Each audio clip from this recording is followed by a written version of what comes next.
नमस्ते। इजराइल ने मंगलवार को कतर पर हमला कर मध्य पूर्व में नया बवाल खड़ा कर दिया है। इजराइल ने इस हमले में कतर की राजधानी दोहा में हमास के प्रतिनिधिमंडल को निशाना बनाया है।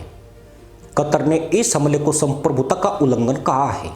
वहीं जॉर्डन, संयुक्त अरब अमीरात समेत कई खाड़ी के देशों ने इजराइल की इस कार्रवाई की निंदा की है। इस बीच इजरायली मीडिया ने दावा किया है कि कतर पर इजरायली हमले को अमेरिका की मंजूरी प्राप्त थी। पर सवाल यही है कि क्या यह सिर्फ कतर की बारी थी या यह आग अब पूरे इस्लामी जगत को अपनी लपटों में लेने वाली है। क्या दोहा की गलियों में हमास के अड्डों पर इजराइल के रॉकेट गिरने का मतलब यही है कि अब आतंक की जन्मभूमि पर असली न्याय का तूफान उठ चुका है? क्या यह वह ऐतिहासिक क्षण है जब दुनिया देखेगी कि आतंकवाद को पालने पोसने वाले मुल्क एक एक करके इजराइल की जद में आएंगे? और सबसे बड़ा सवाल, क्या पाकिस्तान जो दशकों से आतंकवाद का ठेका लेकर दुनिया को लहूलुहान करता आया है, अब इजराइल का अगला निशाना बनने जा रहा है? दुनिया के नक्शे पर यह सवाल किसी वज्रपात से कम नहीं। कतर पर हमला कोई साधारण घटना नहीं थी। यह एक संकेत था, एक संदेश था, एक इशारा था कि अब आतंक के आश्रयदाता कहीं भी छिप जाए, न्याय की आंखें उन्हें खोजी लेगी। कतर एक छोटा सा देश, लेकिन बड़े बड़े आतंकी सरंगनाओं की शरण स्थली। हमास के नेता यहीं ऐशो आराम से रहते रहे। तालिबान के लिए दफ्तर यहीं खुले, मुस्लिम ब्रदरहुड के लिए भी दरवाजे यहीं खुले। और दुनिया क्या करती रही? बड़ी बड़ी शक्तियां चुपचाप देखती रही, क्योंकि कतर की गैस और डॉलर ने सबकी आंखों पर पट्टी बांध दी थी। लेकिन इजराइल ने वह किया जो कोई और करने की हिम्मत नहीं जुटा सका। दोहा में हमला सिर्फ हमास के नेताओं पर नहीं था, यह हमला उस पूरे नेटवर्क पर था जिसने कश्मीर से लेकर गाजा तक और काबुल से लेकर सीरिया तक खून बहाया है। यह हमला उस सोच पर था जो बच्चों के हाथों में किताब की जगह बंदूक थमाती है और औरतों को ढाल बनाकर छिप जाती है। लेकिन सवाल है, अब आगे कौन?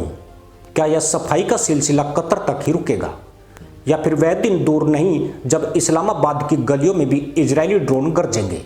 पाकिस्तान का नाम सबसे ऊपर क्यों है? इसका जवाब भी इतिहास के पन्नों में छिपा है। 1947 से लेकर आज तक पाकिस्तान आतंकवाद का कारखाना बना हुआ है। अल-कायदा हो या लश्कर तैयबा, तालिबान हो या हक्कानी नेटवर्क, जैसे मोहम्मद हो या हिजबुल, हर आतंकी संगठन की जड़ें पाकिस्तान की जमीन पर मिलेगी।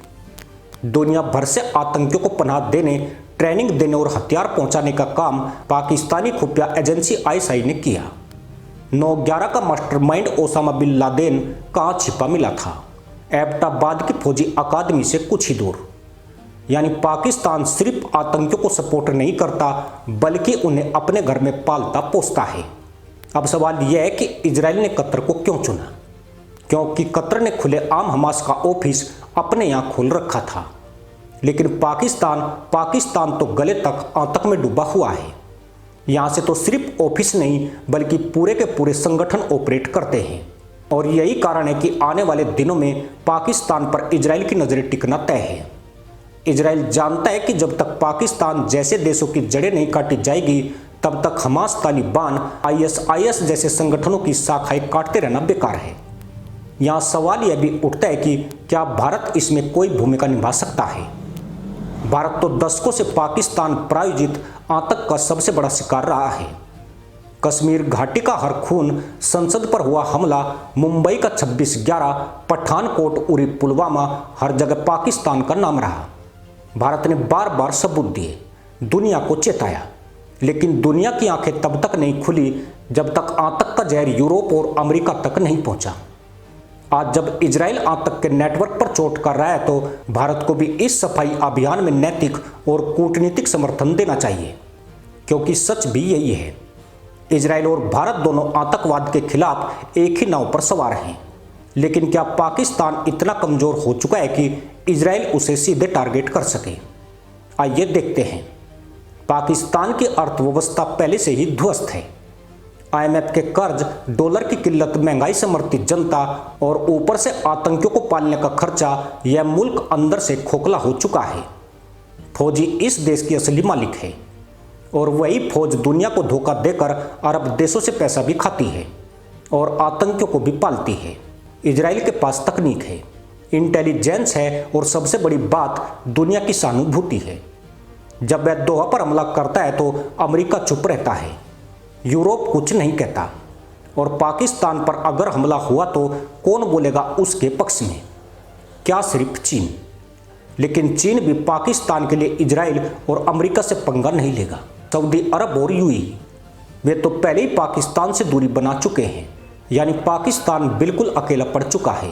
अब कल्पना कीजिए उस दिन की जब इस्लामाबाद के ऊपर इजरायली ड्रोन मंडराएंगे, जब रावलपिंडी की छावनियों के बंकरों में आतंकियों के ठिकानों पर रॉकेट गिरेंगे, जब कराची के बंदरगाह आतंकी की सप्लाई लाइन काट दी जाएगी, और तब पूरी दुनिया देखेगी वह पाकिस्तान जो कभी इस्लामी बम का ढिंडोरा पीटता था, वह खुद अपने ही आतंकी खेल का शिकार बन जाएगा।